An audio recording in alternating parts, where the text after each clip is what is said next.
성교적 삶을 살아가는 주님의 교회 성도님들을 환영합니다. 오늘도 하나님의 말씀과 함께 은혜로운 하루 되십시오.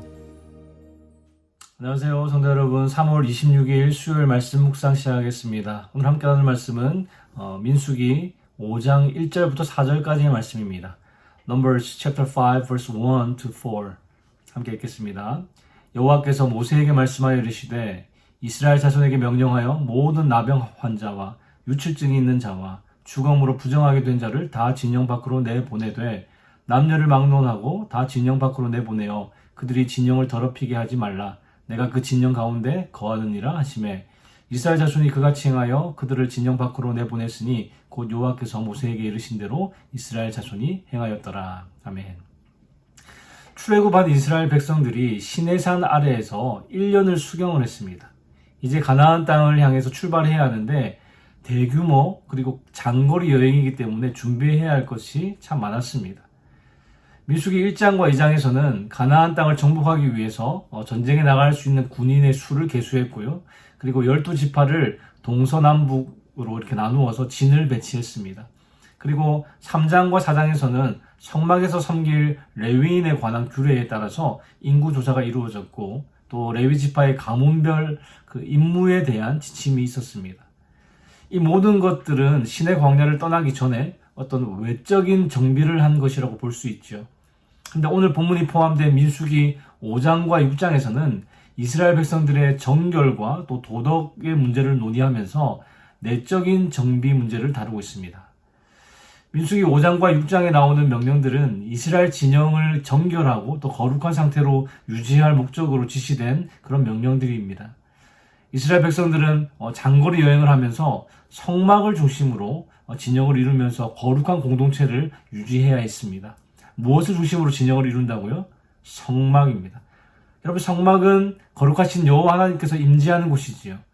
내가 거룩하니 너희도 거룩할지어다 하신 말씀처럼 하나님은 이스라엘 백성들이 거룩한 공동체가 되기를 요구하셨습니다. 그래서 그들을 성막 공동체라고 부르기도 하는데요. 거룩하신 하나님께서 부정한 곳에 머무실 수 없기 때문에 이스라엘은 출정하기에 앞서서 그들의 진영을 그리고 그들의 공동체를 정결하게 해야만 했습니다. 그래서 성막 공동체의 거룩성과 그리고 정결성을 유지하기 위해서 진영 내에서 심각한 부정을 입은 사람들을 밖으로 내보내야 했는데요. 1절과 3절의 말씀을 다시 한번 읽어보겠습니다. 1절부터 3절입니다.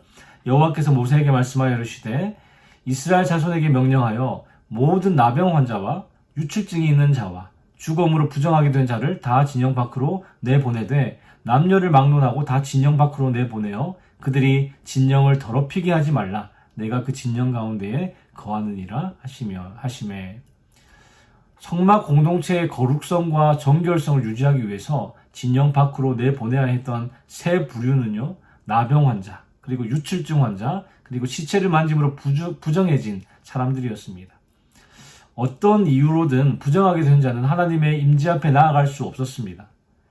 부정한 상태로 하나님께 가까이 나아가면 죽게 되어 있었기 때문이죠. 그리고 이 부정은 전염되기 때문에 부정한 자와 접촉한 자 역시 부정하게 되었습니다. 그래서 부정한 자는 이스라엘 공동체를 위험에 빠뜨릴 수 있었기 때문에 진영 밖으로 내보내야 했습니다. 부정한 자로 분류되는 첫 번째는요, 나병 환자인데요. 이 나병이라고 하면 보통 우리가 한센병 혹은 문둥병을 생각합니다. 그러나 이 단어의 원어적인 의미는 우리가 아는 나병이라기보다는 악성 피부병에 더 가깝습니다. 레위기 13장에 보시면 이 나병이라는 단어로 여러 가지 어떤 피부병 증상을 설명하기 때문에 우리가 생각하는 나병과는 조금 거리가 멉니다. 그래서 악성 피부병이 더 나은 번역이지만 이 한글 번역에서는 편의상 나병이라는 일반화된 이 용어를 계속해서 사용하고 있습니다. 그래서 이 나병은 시체와 더불어 가장 심각한 부정결을 일으키기 때문에 즉시 진영 밖으로 내보내야 합니다. 부정한 자로 분류되는 두 번째는요, 유출증입니다. 남녀 모두에게 적용되는데 성기에서 피나 어떤 고름과 같은 액체가 흘러나오는 증상을 뜻합니다. 단순한 유출이 아니라 만성적으로 유출되는 것을 뜻하는데요. 누가복음 8장에서 12년간 혈루병으로 고생한 여인이 나오죠. 예수님의 옷자락을 만짐으로 혈루병이 낫게 되었던 그 여인도 장기간 유출이 지속되었기 때문에 아마도 율법에 따라서 집안에서도 또 마을 안에서도 가족과 함께 살지 못했을 겁니다. 그만큼 부정을 일으키는 병이었습니다. 부정한 자로 분류되는 세 번째는요, 시체를 만짐으로 부정하게 된 자입니다. 사람이나 어떤 동물의 사체에 접촉해서 부정하게 된 자를 의미하는데요. 부정을 일으키는 요인은 바로 죽음입니다. 하나님께서 천지를 창조하시고 아담을 창조하셨을 때는 죽음이 없었습니다. 그러나 아담이 죄를 지었을 때 그 죄의 결과로 죽음이 들어왔죠. 그래서 죽음은 죄를 지음으로 인한 하나님의 저주의 결과이기 때문에 부정을 일으키는 겁니다. 그리고 위생적으로 볼 때도 시체는 이 시간이 지날수록 부패되기 때문에 시체를 만진 자 역시 병균에 오염되기 쉽습니다. 그래서 부정하게 되는 것이죠. 제가 어릴 때 이 레위기나 또 오늘 본문을 읽으면서 이런 생각을 한 적이 있습니다. 그럼 장례식에 다녀온 사람들은 다 부정해지는 것 아닌가? 특히나 시체를 알코올로 닦아야 하는 장의사들, 요즘은 장례 지도사라고 하는데요. 이분들은 늘 부정한 채로 살게 되는 것은 아닌가 하는 그런 생각이 들었습니다. 아마 여러분들 중에서도 궁금해하시는 분들이 계실 텐데요. 신약 성경에서 예수님이 하신 일들을 생각해 보시면 금방 답을 찾으실 수가 있습니다. 특히 마태복음 8장, 9장은요, 주로 예수님의 치유 사건들이 많이 등장하는 장들입니다. 그래서 8장에 보시면 한 나병 환자가 예수님께 원하시면 저를 깨끗하게 하실 수 있나이다 라고 했을 때 예수님은 손을 내밀어서 그에게 대시며 말씀하셨습니다. 내가 원하노니 깨끗함을 받으라. 나병 환자를 만지면 부정하게 되는데 예수님은 나병 환자를 만지시며 낫게 하셨습니다. 그리고 9장에서는 아까 언급했던 12년 동안 혈루증을 앓았던 여인이 예수님의 겉옷을 만지고 나음을 받았습니다. 그리고 바로 다음에 나오는 사건이 예수님께서 죽은 소녀를 잡고 일으키셔서 살아나게 된 사건입니다.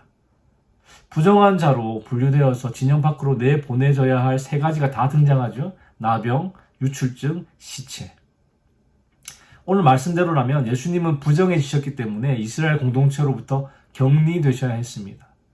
그러나 모든 부정한 것들이 예수님으로 말미암아 오히려 정결하게 되었죠. 하나님의 백성을 하나님으로부터 분리시켰던 이 부정적인 요인들이 이제 예수 그리스도의 오심으로 더 이상 문제가 되지 않게 된 것입니다. 회개하고 예수 그리스도의 십자가로 인해서 구약의 모든 부정결의 문제에서 해방되었습니다. 더 이상 사체를 만졌다고 해서 부정을 입거나 악성 피부병이 생겼다고 해서 짐을 싸서 마을 밖으로 나가지 않습니다. 성도 여러분, 그럼 오늘 본문의 말씀은 예수 그리스도로 인한 어떤 구원받은 우리에게 아무런 의미가 없는 것일까요? 예수님 때문에 구약의 모든 부정결의 문제가 이미 해결되었으니까 이 말씀을 더 이상 읽을 필요도 없고 그 뜻을 알 필요도 없는 것일까요? 그렇지 않습니다. 예수님으로 인해 우리가 구약의 부정결 문제에 더 이상 매이지는 않지만 이 말씀을 통해서 하나님께서 공동체를 어떻게 생각하시는지 혹은 하나님의 성품은 어떠한지에 대해서 우리가 깊이 생각해보고 배울 수 있는 것이죠. 하나님께서 나병 환자와 유출증이 있는 자 그리고 죽음에 접촉해서 부정하게 된 자들을 이스라엘 진영 밖으로 내보내라고 명령하신 것은 공동체 가운데 부정함이 확산되지 않도록 하기 위해서였습니다. 하나님은 자비로우신 분이지만 죄와 악에 대해서는 단호하십니다.